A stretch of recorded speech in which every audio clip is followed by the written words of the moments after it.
Welcome back again to my channel. आज हम discuss करने वाले हैं price output determination under monopoly.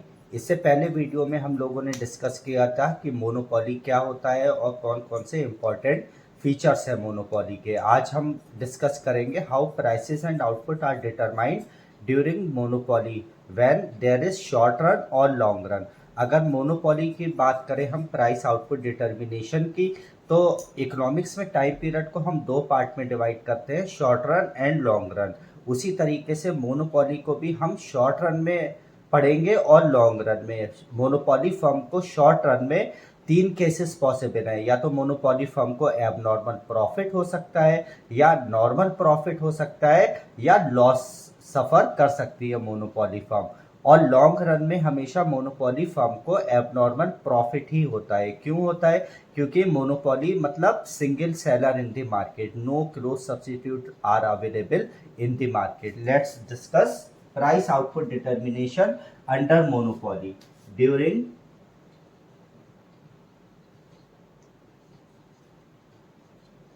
Short run. ठीक है, during short run. Short run में मोनोपोली फर्म को एबनॉर्मल प्रॉफिट भी हो सकता है, उसको नॉर्मल प्रॉफिट भी हो सकता है, और सफर लॉसेस। ठीक है, मोनोपोली फर्म को शॉर्ट रन में एबनॉर्मल प्रॉफिट भी हो सकता है, नॉर्मल प्रॉफिट भी हो सकता है, और मोनोपोली फर्म लॉसेस भी सफर कर सकती है। मगर during long run monopoly firm को हमेशा एबनॉर्मल प्रॉफिट होगा। एबनॉर्मल प्रॉफिट, एबनॉर्मल प्रॉफिट क्यों होगा मोनोपोली फर्म को? क्योंकि वो सिंगल सेलर है, कोई क्लोज सब्स्टिट्यूट नहीं है,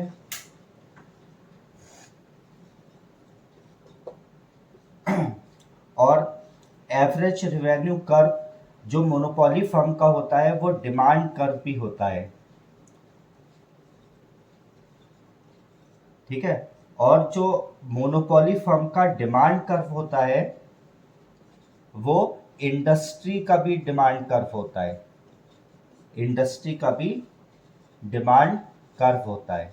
ठीक है, कहने का मतलब क्या है, जो मोनोपोली फर्म का एवरेज रेवेन्यू कर्व है, ठीक है, वो इंडस्ट्री का भी डिमांड कर्व है। क्यों इंडस्ट्री का डिमांड कर्व है? क्योंकि मोनोपोली फर्म ही अपने आप में एक इंडस्ट्री होती है।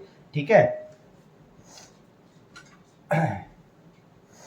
और सिंगल सेलर होता है, क्लोज सब्स्टिट्यूट नहीं होते हैं। एवरेज रेवेन्यू कर्व जो मोनोपोली फर्म का होता है वो डिमांड कर्व भी होता है, और डिमांड कर्व जो है वो इंडस्ट्री का भी डिमांड कर्व होता है। और average revenue curve downward sloping होता है। डाउनवर्ड स्लोपिंग होता है। डाउनवर्ड स्लोपिंग का मतलब क्या है? मोनोपोली फर्म को भी अगर hi fi super normal abnormal profit चाहिए, then they also have to reduce the prices of their products. ठीक है, मोनोपोली फर्म को अगर ज्यादा प्रॉफिट अचीव करना है तो उसको भी अपने प्रोडक्ट के प्राइसेस को रिड्यूस करना पड़ेगा।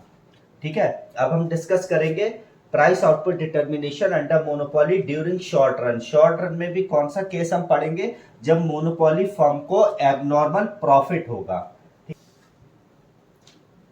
ड्यूरिंग शॉर्ट रन जब मोनोपोली फर्म को एबनॉर्मल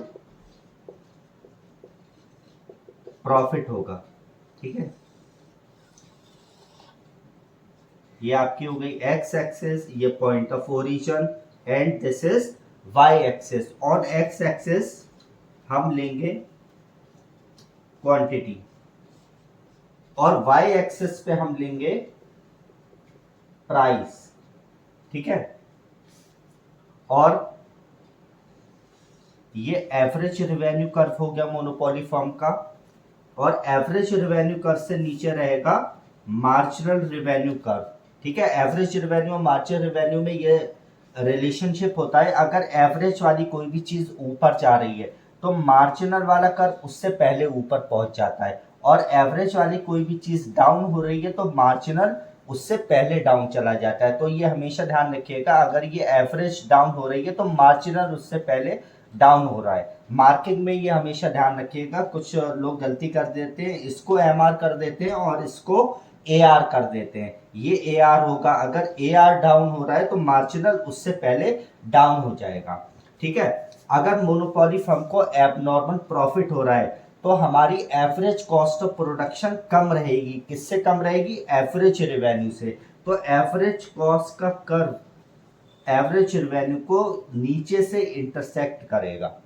ठीक है, अब एवरेज कॉस्ट कर्व अगर डाउन हो रहा है तो मार्जिनल उससे पहले डाउन होगा, और अगर ये राइज होना स्टार्ट हुआ है तो ये उससे पहले राइज हो जाएगा। ये हो गया आपका मार्जिनल कॉस्ट कर्व। और प्रॉफिट मैक्सिमाइजिंग कंडीशन क्या होती है? जब मार्जिनल रेवेन्यू मार्जिनल कॉस्ट के इक्वल होती है। ये इंपॉर्टेंट पॉइंट है, यानी कि मोनोपोली फर्म का प्रॉफिट मैक्सिमाइजेशन कब होगा?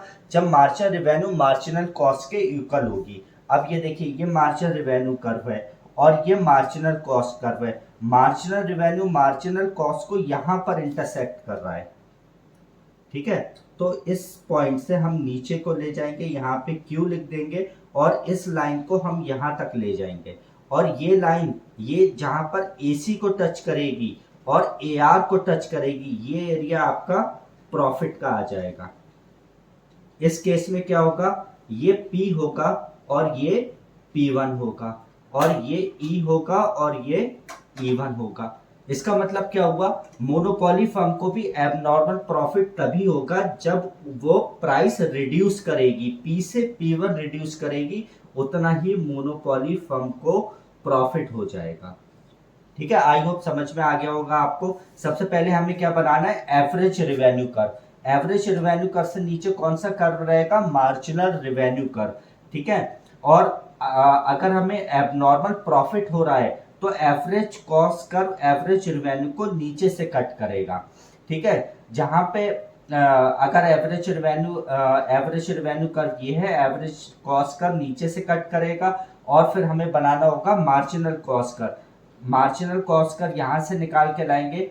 ठीक है, अगर एवरेज वाली कोई भी चीज डाउन हो रही है तो मार्जिनल कॉस्ट उससे पहले डाउन हो जाएगा। अगर एवरेज वाली चीज राइज हो रही है तो मार्जिनल कॉस्ट कर्व उससे पहले राइज हो जाएगा। Profit maximising condition remains the same. Marginal cost marginal revenue को जहां पर इंटरसेक्ट करेगा, तो ये मार्जिनल रेवेन्यू कर्व है, ये मार्जिनल कॉस्ट कर्व है, ये यहाँ पे इंटरसेक्ट कर रहा है। इस लाइन को हम नीचे ले जाएंगे, Q लिख देंगे, और ये लाइन जहाँ पे AC और AR को टच करेगी वो एरिया आ जाएगा आपका प्रॉफिट का। तो हम लिख देंगे profit is equal to PE E1 P1। This is the area of abnormal profit in case of short run। Short run में मोनोपोली फर्म को एबनॉर्मल प्रॉफिट भी हो सकता है, नॉर्मल प्रॉफिट भी हो सकता है, और लॉस भी हो सकता है। अब हम दूसरा पॉइंट पढ़ेंगे लॉस का। ठीक है, किस कंडीशन में मोनोपोली फर्म को लॉस सफर करना पड़ेगा? ड्यूरिंग शॉर्ट रन में ही है। सेकंड केस है लॉस। ठीक है, फिर से हम बनाएंगे X axis and Y axis. ये आपकी एक्स एक्सिस हो गई, ये आपकी वाई एक्सिस हो गई। This is point of origin. On X axis we take quantity, on Y axis we take price. ठीक है, now again this is average revenue curve which is also known as demand curve। Average revenue curve is also the demand curve of the firm as well as of industry in case of monopoly। This is marginal revenue। ठीक है, मैंने बताया था कि अगर abnormal profit हो रहा है तो average cost curve average revenue को नीचे से इंटरसेक्ट करेगा, और जब हमें लॉस हो रहा है इसका मतलब क्या है? हमारी average cost of production increase हो गई है, तो एवरेज कॉस्ट कर्व ऊपर चला जाएगा। किसके? एवरेज रेवेन्यू के, क्योंकि हमारी average cost of production rise हो गई है, इसलिए हमें लॉस हो रहा है। ठीक है, अगर एवरेज वाली कोई भी चीज डाउन हो रही है तो मार्जिनल उससे पहले डाउन हो जाएगी, अगर वो राइज हो रही है तो उससे पहले। This is known as marginal cost curve. Profit maximising condition remains the same. Where marginal revenue is equal to marginal cost. अब हमें देखना पड़ेगा मार्जिनल रेवेन्यू मार्जिनल कॉस्ट को कहाँ पर इंटरसेक्ट कर रहा है। This is marginal revenue curve and this is marginal cost curve. Here marginal cost curve is cutting marginal revenue at this point. इस लाइन को हम नीचे खींच देंगे, यहाँ पे लिख देंगे Q, और इस लाइन को ऊपर तक ले जाएंगे जहां पे ये लाइन AR और AC को टच करेगी। ये AR को टच किया और ये AC को टच किया। ये एरिया आपका हो गया लॉस का। अब इसकी मार्किंग कैसे करेंगे, ये बहुत इंपॉर्टेंट है। इस केस में क्या होगा, P नीचे हो जाएगा और P1 ऊपर हो जाएगा। This is E1 and this is E। इसका मतलब क्या हुआ, मोनोपोली फर्म ने अपने प्रोडक्ट के प्राइस P से P1 कर दिए, बढ़ा दिए, तो मोनोपोली फर्म को लॉस हो गया। ठीक है, बात समझ में आ गई। यानी कि प्रॉफिट कब होगा, जब एवरेज रेवेन्यू और मार्जिनल रेवेन्यू कर्व है। प्रॉफिट कब होगा, जब average cost curve average revenue को नीचे से इंटरसेक्ट करेगी। This is average cost. Loss कब होगा, जब average cost of production average revenue से ज्यादा हो जाएगी। ठीक है, ये एवरेज कॉस्ट। और नॉर्मल प्रॉफिट कब होगा मोनोपोली फर्म को, जब वो टच करते हुए जाएगी। ये तीनों चीजें ध्यान रखिएगा। सबसे ज्यादा रोल है इसमें एवरेज कॉस्ट का। प्रॉफिट कब होगा, एबनॉर्मल प्रॉफिट, जब एवरेज कॉस्ट एवरेज रेवेन्यू से कम रहेगी। और लॉस कब होगा, जब एवरेज कॉस्ट ऑफ प्रोडक्शन बढ़ जाएगी एवरेज रेवेन्यू से। और नॉर्मल प्रॉफिट कब होगा, जब एवरेज कॉस्ट एवरेज रेवेन्यू को टच करेगी। ठीक है, अब हम डिस्कस करेंगे ड्यूरिंग शॉर्ट रन, जब मोनोपोली फर्म को नॉर्मल प्रॉफिट होगा। नॉर्मल प्रॉफिट के केस में क्या होगा, this is x axis, this is point of origin and this is y axis. On x axis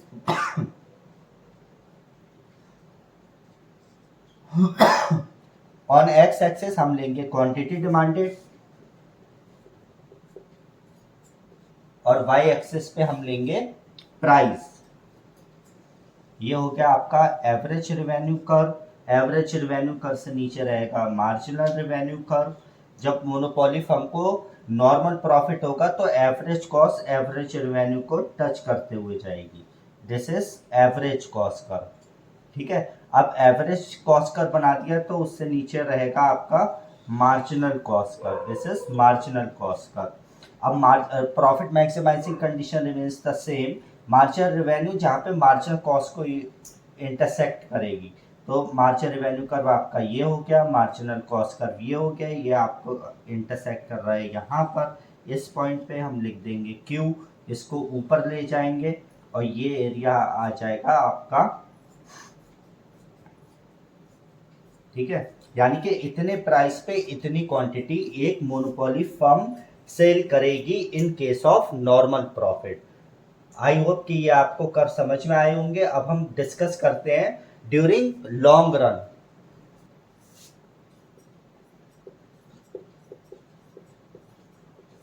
long run में ये बात हमेशा ध्यान रखिएगा, मोनोपोली के केस में लॉन्ग रन में हमेशा मोनोपोली फर्म को कौन सा प्रॉफिट होता है, एबनॉर्मल प्रॉफिट। Abnormal profit. और वहीं परफेक्ट कंपटीशन के लॉन्ग रन में हमेशा परफेक्ट कॉम्पिटिटिव फर्म को नॉर्मल प्रॉफिट होता है। This is the difference between perfect competition long run and monopoly long run. ठीक है, मोनोपोली के लॉन्ग रन में हमेशा मोनोपोली फर्म को एबनॉर्मल प्रॉफिट होगा।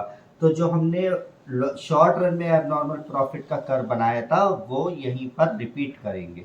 ये आपका हो गया x axis, this is point of origin, this is y axis। on x axis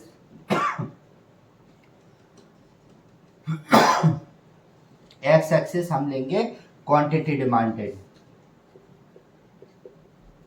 और प्राइस लेंगे हम y एक्सिस पे। ये आपका हो गया एवरेज रेवेन्यू कर्व और ये आपका हो गया मार्जिनल रेवेन्यू कर्व। ठीक है, हम बात कर रहे हैं लॉन्ग रन में एबनॉर्मल प्रॉफिट को। तो अगर मोनोपोली फर्म को एबनॉर्मल प्रॉफिट होता है लॉन्ग रन में या शॉर्ट रन में, दोनों में सेम ही कर्व है, तो एवरेज कॉस्ट नीचे रहेगी एवरेज रेवेन्यू के। ठीक है, एवरेज कॉस्ट एवरेज रेवेन्यू को नीचे से इंटरसेक्ट करेगी।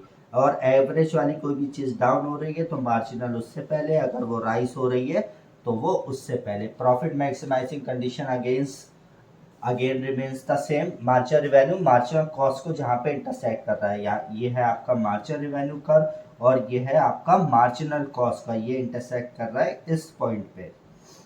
तो इस लाइन को हम नीचे ले जाएंगे, क्यू लिख देंगे, और इस लाइन को ऊपर तक ले जाएंगे जहाँ पे ये लाइन AC को टच करेगी और AR को टच करेगी। ये एरिया हो जाएगा आपका प्रॉफिट का। इसको P लिख देंगे और इसको P1 लिख देंगे और इसको E लिख देंगे और इसको E1 लिख देंगे। तो area of profit is equal to PE E1 P। ठीक है, आई होप कि ये मोनोपोली आपको समझ में आया होगा। नेक्स्ट वीडियो में हम डिस्कस करेंगे ओलिगोपोली, जिसमें हम पढ़ते हैं king demand curve. Thank you for watching, have a nice day.